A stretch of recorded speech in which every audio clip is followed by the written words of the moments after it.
At 6:14 a.m.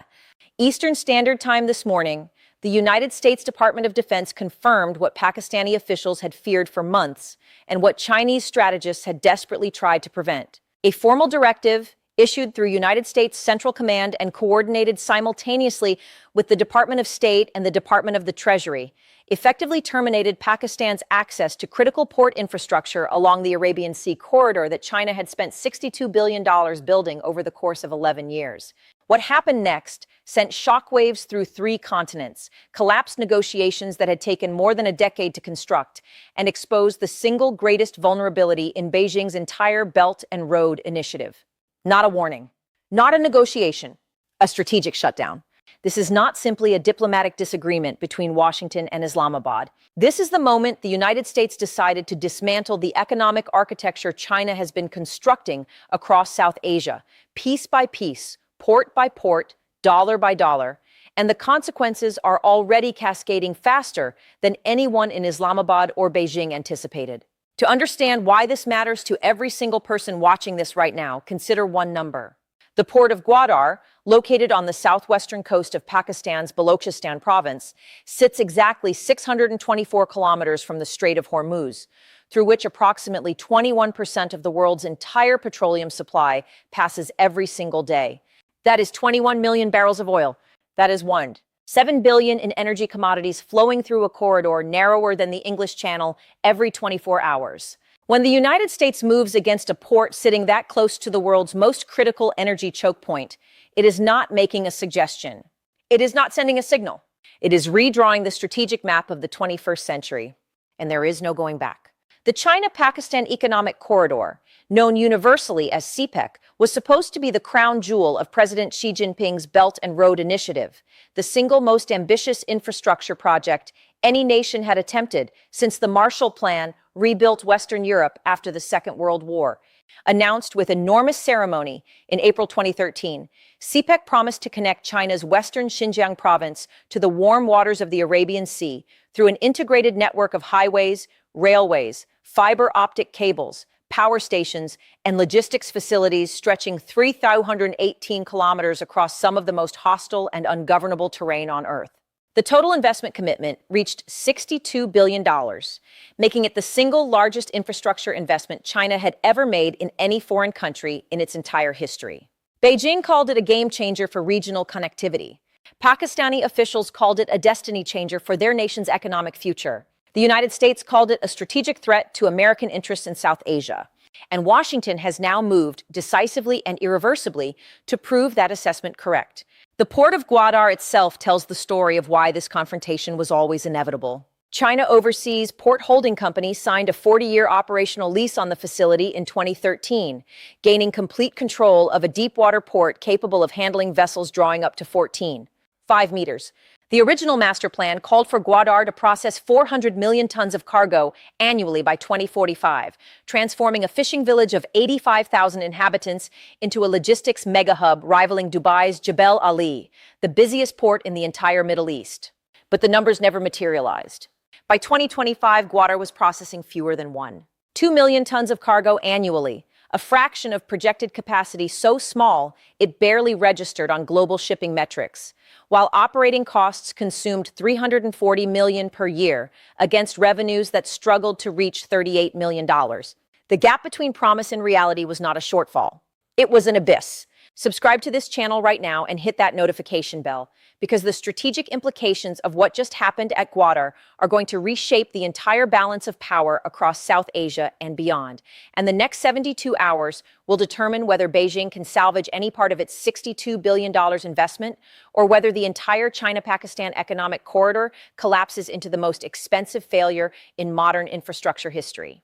The American action did not arrive without warning, but it arrived with a speed and coordination that caught both Islamabad and Beijing entirely off guard. According to reporting from multiple defense officials familiar with the directive, the Pentagon issued a comprehensive restriction package targeting 3 specific dimensions of Gwadar's operations simultaneously, each one designed to cut a different artery of the port's functionality. First, the United States imposed secondary sanctions on any financial institution anywhere in the world processing transactions related to Chinese military-linked entities operating within Guadar's Port Authority structure. This designation, applied under Executive Order 113959, as amended and expanded, effectively froze $4 billion in pending infrastructure financing that China Development Bank had committed to Guadar's Phase 2 expansion project. No international bank operating within the dollar-denominated global financial system can now process payments connected to the port's Chinese operators without risking complete exclusion from the American financial architecture. That is not a theoretical consequence. That is a death sentence for any institution that depends on dollar clearing. Second, the United States Navy expanded its maritime interdiction authority across the northern Arabian Sea, establishing what defense officials described as enhanced monitoring zones extending 200 nautical miles from the Pakistani coastline in every direction. The USS Bataan Amphibious Ready Group, carrying 2,200 Marines from the 26th Marine Expeditionary Unit and supported by the Arleigh Burke-class guided missile destroyer USS Carney, repositioned to patrol stations within direct visual and electronic observation range of Guadar's approach channels. The Carney alone carries 96 vertical launch cells loaded with Tomahawk cruise missiles capable of striking targets at ranges exceeding 1,000 miles, standard SM-6 interceptors designed for ballistic missile defense, and evolved Sea Sparrow missiles for close-in air defense. That single destroyer represents more concentrated firepower than the entire Pakistani Navy surface combatant fleet combined. That is the scale of the force now sitting off Guadar's coast. Third, and perhaps most consequentially for Pakistan's immediate economic survival, the United States activated diplomatic pressure through the Financial Action Task Force, pushing aggressively for Pakistan's return to the FATF gray list unless Islamabad demonstrated complete and verifiable separation between civilian port operations and what Washington characterized as dual-use military infrastructure being developed by Chinese entities at Guadar. The FATF gray list designation, which Pakistan fought desperately to escape in October 2022 after 4 years of intensive compliance measures that cost the economy an estimated $38 billion in lost investment, would immediately restrict Pakistan's access to international capital markets, increase government borrowing costs by 200 to 300 basis points overnight, and trigger capital flight that the State Bank of Pakistan internally estimated could reach $8 billion within the first 90 days of relisting. The Chinese response to this triple assault revealed something that changes the entire strategic calculation. Rather than issuing the standard diplomatic protest through the Ministry of Foreign Affairs, the routine statement of firm opposition that Beijing produces for minor provocations, the Chinese Communist Party activated an emergency session of the National Security Commission, chaired by Xi Jinping personally. This commission, the most powerful security organ in the Chinese state, meets only when the party perceives direct threats to what it defines as core national interests. It had convened only 7 times in the previous 18 months. Every single occasion corresponded to a crisis the party leadership considered existential to China's strategic positioning in the world. Guadar has now joined that list. The reason for this elevated response extends far beyond the port itself. If the United States can successfully deny Chinese access to a facility that Beijing spent more than a decade and $62 billion developing through legal agreements, diplomatic partnerships, and carefully constructed financial arrangements, then every other Belt and Road port investment on Earth becomes vulnerable to identical treatment. Hambantota in Sri Lanka, where China Merchants Port Holdings acquired a 99-year lease in 2017 after Colombo could not service its Chinese debt obligations. Piraeus in Greece, where COSCO Shipping controls 67% of the port authority in a NATO member state. Djibouti, where China operates its only overseas military installation on the African continent. Khalifa Port in the United Arab Emirates, where a Chinese-linked facility was already shut down under direct American pressure in 2021. The pattern is not theoretical. It is operational and accelerating. Each of these facilities represents billions of dollars in Chinese investment, decades of diplomatic relationship building, and strategic positioning that took years to negotiate and construct. Guadar is simply the largest and most expensive domino in the entire sequence, the one whose fall would generate the most noise, the most financial damage, and the most devastating blow to Beijing's credibility as a reliable infrastructure partner. If Guadar falls, every other domino in the Belt and Road portfolio trembles, and the governments hosting those investments begin calculating whether proximity to Chinese money creates security or liability. But here is where the situation becomes truly extraordinary, and this is the dimension that most coverage is missing entirely. Pakistan's response to the American pressure has fractured along institutional fault lines that expose the fundamental structural instability of the Pakistani state itself. The Pakistani military establishment, represented by the Chief of Army Staff, initially signaled willingness to accommodate American demands in exchange for restoration of the $1 billion military aid packages that Washington suspended following the Taliban takeover of Afghanistan in August 2021. The generals see an opportunity to rebuild the military relationship with the United States that has been the foundation of Pakistani security doctrine since the earliest days of the Cold War, and they are willing to sacrifice Chinese infrastructure investment to secure that restoration. The Pakistani civilian government faces the opposite calculation entirely. The ruling coalition depends on economic performance metrics that CPEC investment was supposed to deliver to Pakistani voters in the form of jobs, electricity, highways, and visible development. Abandoning the Chinese partnership without offering a replacement economic narrative is not a policy choice for politicians facing elections within 18 months. It is political extinction. The civilian leadership cannot stand before 240 million Pakistanis and explain that the highway projects, the power plants, the industrial zones, and the development promises that China made are gone, sacrificed on the altar of American strategic demands, and expect to survive the next electoral cycle. This institutional fracture between military and civilian authority mirrors a dynamic that has defined and destabilized Pakistani politics for 77 years since independence. The military controls foreign policy and security relationships. The civilian government controls economic promises to the electorate. When these two imperatives collide head-on, as they are colliding at this precise moment with extraordinary force, the result is institutional paralysis. And paralysis in the face of simultaneous American and Chinese pressure, each demanding opposite outcomes, produces consequences that neither Islamabad's generals, nor its politicians, nor anyone else can predict or control. And then there is India. New Delhi has watched the development of Gwadar and the China-Pakistan economic corridor with deep strategic alarm since 2013, viewing the project as a direct encirclement strategy designed to give China permanent naval access to the Indian Ocean and a land route that bypasses the Malacca Strait choke point, where Indian naval power could theoretically interdict Chinese shipping in a future conflict. India has invested $500 million in developing the Iranian port of Chabahar, located just 172 kilometers west of Gwadar, as a direct competitor and an alternative trade route to Afghanistan and Central Asia that excludes Pakistan entirely. The American move against Gwadar validates everything Indian strategic planners have argued for a decade and opens the possibility of a formal Washington-New Delhi alignment on South Asian port infrastructure that would fundamentally isolate Pakistan from both its Western trade corridors and its primary source of strategic investment capital. Indian Prime Minister Narendra Modi's government has not issued a public statement on the Gwadar crisis. It does not need to.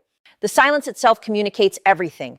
The economic mathematics confronting Pakistan right now are devastating in their precision and merciless in their implications.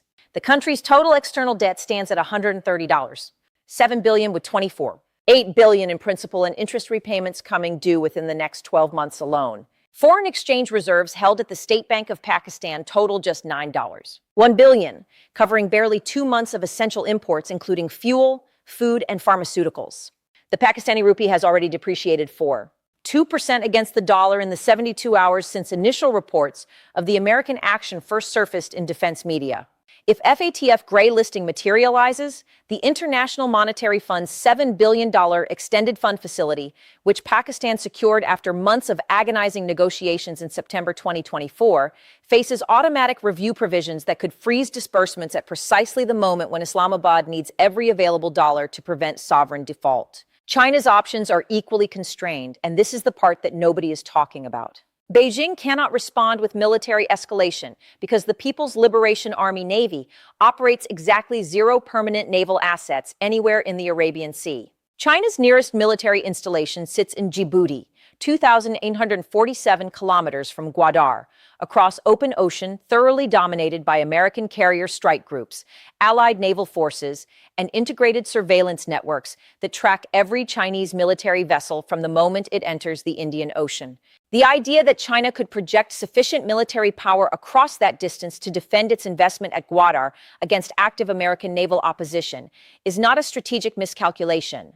It is a complete fantasy disconnected from every operational reality of modern naval warfare. Subscribe now, because what China does next in the coming days will determine whether the Belt and Road Initiative survives as a viable strategic project or whether it becomes the single most expensive failed investment in the history of modern international relations. You cannot afford to miss what happens next. China's economic leverage over Pakistan is substantial but dangerously double-edged. Beijing holds approximately $30 billion in Pakistani debt across multiple instruments, including $6. $2 billion in commercial loans from Chinese state-owned banks, $4.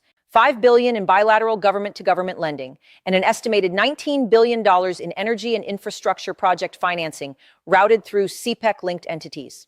China could theoretically call these debts immediately, applying maximum financial pressure on Islamabad to resist American demands. But doing so would push Pakistan into catastrophic sovereign default, destroying the very economic asset China is trying desperately to protect and demonstrating to every Belt and Road partner nation across Africa, Asia, and Latin America that Chinese investment comes with a loaded financial weapon attached to every contract. The historical parallel that illuminates this crisis with the greatest analytical precision is not the obvious comparison to the Suez Canal crisis of 1956, though the parallels to imperial overreach and American intervention are genuinely instructive for understanding how great powers respond when their strategic infrastructure investments are threatened by superior force. The more accurate and more uncomfortable comparison for Beijing is to the Soviet Union's experience in Afghanistan between 1979 and 1989, where Moscow invested enormous military and economic resources into maintaining a strategically critical but ultimately indefensible position along its vulnerable southern periphery, only to discover that local political dynamics and external pressure could defeat even a superpower's determination to hold ground it considered vital. The Soviet analogy reveals a pattern that the Chinese leadership should find deeply alarming. Like the Soviet Union in Afghanistan, China entered Pakistan with the fundamental assumption that massive economic investment would create sufficient political dependency to guarantee permanent strategic access, regardless of what any external power attempted. Like the Soviets, China profoundly underestimated the capacity of local political dysfunction, institutional fragmentation, and determined external interference to frustrate even the most carefully planned strategic objectives. And like the Soviet Union discovered at devastating cost in the mountains of Afghanistan, China now confronts the agonizing choice between escalating its commitment to a failing investment in a hostile environment and accepting strategic withdrawal that damages its credibility not merely in Pakistan, but across every developing nation that trusted Beijing's promises of partnership without preconditions. The implications of Gwadar cascade far beyond South Asia and touch every continent where Chinese infrastructure money has flowed. Every single nation that accepted Belt and Road financing over the past decade is now watching this crisis unfold and calculating whether Chinese investment genuinely provides economic partnership and mutual development, or whether it creates strategic vulnerability and geopolitical exposure that ultimately serves Beijing's interests at the direct expense of sovereign decision-making. Malaysia, which renegotiated $16 billion in Belt and Road Railway projects under Prime Minister Mahathir Mohamad in 2018, today appears strategically vindicated in its skepticism. Kenya, which borrowed $3 billion from Chinese institutions for the standard gauge railway connecting Nairobi to Mombasa, and now faces crushing annual repayment obligations consuming 8% of total government revenue, is conducting urgent internal reassessments of its exposure. Indonesia, Myanmar, Laos, Ethiopia, and more than a dozen other nations with major Chinese infrastructure commitments are asking the same question tonight. Is Chinese investment money genuine protection, or is it dangerous exposure? That question now demands an urgent answer. The next 48 hours will prove decisive for three separate but deeply interconnected outcomes that will shape the strategic landscape of South Asia and the broader international order for years and potentially decades to come. First, whether Pakistan's military establishment formally accepts American conditions and begins the painful and politically explosive process of separating from Chinese military-linked operations at Gwadar, which would constitute the most significant strategic realignment in South Asian security architecture since Pakistan conducted its nuclear weapons tests in May 1998 and fundamentally altered the regional balance of power. Second, whether China attempts to weaponize its massive $30 billion debt portfolio over Pakistan as a coercive instrument to prevent Islamabad's realignment toward Washington, which would instantly and permanently confirm the international narrative that Belt and Road functions as debt trap diplomacy designed to capture sovereign assets and would accelerate the departure of participating nations across the developing world. Third, whether the broader international community, particularly the Gulf Cooperation Council, states led by Saudi Arabia and the United Arab Emirates that maintain critical financial, military, and diplomatic relationships with all three parties simultaneously, chooses a side in this intensifying confrontation or attempts to maintain a neutrality that the accelerating pace of events may no longer permit. What makes this crisis genuinely unprecedented in modern geopolitical history is the simultaneous convergence of three dynamics that have never previously intersected at this intensity, at this speed, and with these stakes. American willingness to deploy financial sanctions, forward naval power, and institutional diplomatic pressure simultaneously against a nuclear-armed state possessing an estimated 170 warheads and a demonstrated willingness to escalate. Chinese exposure to catastrophic and potentially irreversible strategic humiliation in its most important, most visible, and most expensive foreign investment anywhere in the world. And Pakistani institutional fragmentation, so severe and so deeply rooted that no single authority within the state, neither the generals nor the politicians nor the judiciary, possesses both the power and the political legitimacy necessary to deliver a coherent national response to external pressure arriving simultaneously from two opposite directions. The question that remains unanswered tonight, the question that no analyst, no government official, no intelligence agency, and no strategic planner anywhere in the world can answer with genuine certainty, is whether this crisis represents the beginning of a managed and controlled restructuring of great power competition in South Asia, or the opening phase of something far more dangerous and far less controllable than anyone in Washington, Beijing, or Islamabad currently anticipates. The military assets are positioned. The financial instruments are armed. The diplomatic channels are active but strained. And the clock is running. Make sure you are subscribed and that notification bell is turned on, because this story is accelerating faster than any single news cycle can track, and the next critical development could break at any moment. Drop your analysis in the comments right now. Does Pakistan bend toward Washington and sacrifice its Chinese partnership? Or does Islamabad hold its position alongside Beijing and risk its entire economy, its IMF program, and its access to international financial markets on a bet that China can protect it from American pressure? The answer to that question will reshape the strategic order of the entire region and send ripples through every capital on Earth. The deadline is approaching. The positions are hardening. And what happens next will determine whether the most ambitious infrastructure project in human history survives its greatest test, or whether it becomes the most expensive monument to strategic miscalculation the modern world has ever witnessed. The only certainty tonight is that nothing about this situation is settled, nothing is guaranteed, and everything, from global energy prices to nuclear deterrence calculations to the future architecture of the international economic order itself, hangs in the balance. The clock is still running, and the entire world is watching.